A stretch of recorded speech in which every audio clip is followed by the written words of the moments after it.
Hey guys, Mr. Backenberg here. In this video, we're going to take a look at symmetry. When we're looking at a graph that is symmetric to our y-axis, what that means is that it looks the same on the right side of the y-axis as it does on the left side of the y-axis. If we're looking at specific ordered pairs, then for this point on the graph, and let's just call it a general point x comma y, in order for our graph to be symmetric to the y-axis, then over here on the other side, the point negative x, y, also needs to be on the graph. Now I'm going to show you what this looks like on our calculator. So this is the graph of the function f of x equals x squared. So if we type that into our calculator and we look at the table, here's what's happening. We've got the point 1, 1 and the point 2, 4 and 3, 9. But if we go the opposite direction, we've got negative 1, 1. So we have the opposite of that x value, but the same exact y value. Same thing with the 2. We've got 2 here and negative 2, but each one of those has the exact same y value. 3 and negative 3 each have a y value of 9. 4 and negative 4, 5 and negative 5. So we have that xy point and the opposite of x, negative x, y. Now algebraically we can confirm that a graph has symmetry with respect to the y-axis by running a little test with our function. So what we're going to do is we're going to take our f of x function, but we're going to plug in a negative x for the x. And when we do that, we're hoping to get back the original function that we started with. So what we need is we need f of x to equal f of negative x. So I'm going to show you what that means over here. So we know that our function is f of x equals x squared. But what I'm going to do is I'm going to look at f of negative x. So in my function, what I need to do is where that x is, I need to replace that with negative x. Now when you square something that's negative, it becomes positive. So this just turns into a positive x squared. So what we've got happening here is that our f of x is x squared, but f of negative x is also x squared. So those two values are equal to each other. So that algebraically confirms that this function is symmetric to the y-axis. Another name that we can give to a function that is symmetric to the y-axis is an even function.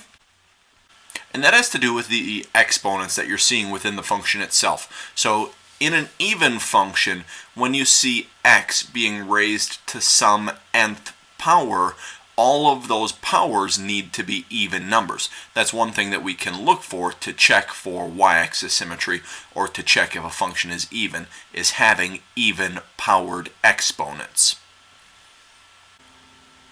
Next thing we're looking at is being symmetric with respect to the x-axis. So what's going on here is the part above the x-axis looks exactly the same as the part below the x-axis. If we're looking at ordered pairs, then say we have the point x comma y. In order to be symmetric around the x-axis, then over here we also have to have the point x and negative y. Now a graph that's symmetric to the x-axis isn't actually a function because it doesn't pass the vertical line test. Because if we were to draw in a vertical line through these 2 points, our line is hitting at more than 1 point. So this graph fails the vertical line test. And our last type of symmetry that we've got in here is being symmetric with respect to the origin. So again, we're going to look at having a point on our graph, and that's going to be the point x, y. If a graph is symmetric with respect to the origin, then we need to have the point negative x, negative y. So down here, that's the point negative x, negative y. So we can see what this looks like on our calculator. This is a graph for the function f of x equals x cubed. So if we look at the table here, we've got the point 1, 1, but then we also have negative 1, negative 1. So same numbers, they're just opposites of each other. Same thing with the 2, 8. We also have the point negative 2, negative 8. So same exact x and y numbers, just opposites of each other. 3 and 27, negative 3, negative 27. Now we can confirm this algebraically, just like we did with our y-axis symmetry. So what we're going to look at is our function f of x, but what we're going to do is we're going to plug in a negative x this time. Now with y-axis symmetry, we got back the same exact function that we started with. Here when we do origin symmetry, we're going to get back a function that's the opposite of the original function that we started with. So if our function is f of x equals x cubed, and I want to look at f of negative x, so I'm going to take my function, I'm going to plug in a negative x for the x, so I get negative x cubed. Well, when we cube something that's negative, the answer stays negative. So we get negative x cubed as our answer in there, and this is the opposite of the function that we started with. So that's what's showing us origin symmetry, having the exact opposite of the function that we started with. Now there is another name for being symmetric with respect to the origin, and that's being odd. And again, that refers to the exponents that we're seeing, the powers that we're seeing within the function on the x's. If all of those powers are odd-powered exponents, then that graph will have symmetry with respect to our origin. So we're going to do an example here where we check a function for symmetry, and we're going to look at the function f of x equals x squared minus 3. And the first thing we're going to look at is a graph of the function. So I've already got my function typed into my y equals screen. I'm going to hit graph, and as we look at it, it's a parabola, and the right side of the parabola looks the same as the left side of the parabola. So I'm going to go ahead and guess that this function has y-axis symmetry. I'm going to guess that this is an even function. But we're going to go ahead and we're going to do our algebraic test. So what we're going to do is we're going to take f of negative x, meaning that in our function we're going to plug in a negative x for every x that we see. So we end up with negative x squared minus 3. And when we square something that's negative, it turns positive. So this turns into a positive x squared minus 3. And that function matches up exactly with what we started with. And we said if that happens, then this function has y-axis symmetry. And also remember, if something has y-axis symmetry, another name we could give to that is even. And we said one thing that we could look at are the exponents that we're seeing. Well, here we have an x squared, which is an even exponent, but we need to make sure that we're checking the exponents on everything that we're seeing. And on the back end here, there's actually a hidden exponent. There's no x on this negative 3 in there, which implies that it's x to the 0 power. And 0 is also an even number. So all of the exponents in this function are even, which makes the function even, which makes the graph have y-axis symmetry. We're going to look at another example here. So I'm going to give you the function f of x equals 3x cubed minus 7x.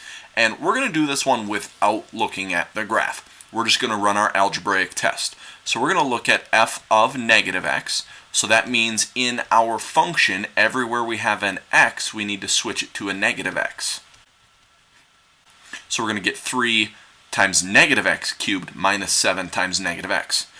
Now here, when we cube this negative x, it stays negative. So that's going to affect the 3 by making it a negative 3 x cubed. And here on the back end, if we take negative 7 times negative x, that turns into plus 7x.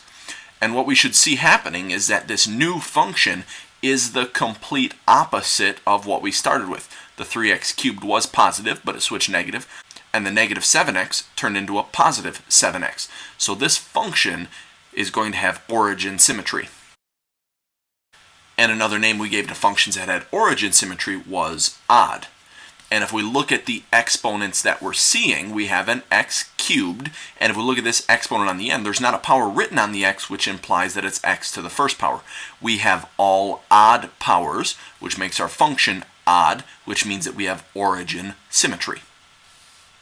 One more quick example. I'm going to throw the function f of x equals x squared minus 3x at you, and we're going to run our algebraic test. So we're going to do f of negative x. So we're going to plug in negative x's everywhere that we see in x. So we're going to get negative x squared minus 3 times negative x. Now when we square this negative x in the front, it turns into a positive x squared. And here, when we take negative 3 times negative x, we get plus 3x. Now as we look at this, it's not exactly the same, so the function doesn't have y-axis symmetry, it's not even, but it's also not completely the opposite. We changed the sign on the 3x's, but we did not change the sign on the x squareds. So this function doesn't have origin symmetry either, so it's not odd. This one actually doesn't have any symmetry. And as we look at the powers, here we have an x squared, but on the end we have an x to the first power. So we have an even power and an odd power. When you're mixing powers together, the function can't be odd or even because we have one of each. That's going to be it for this video. Thanks for watching.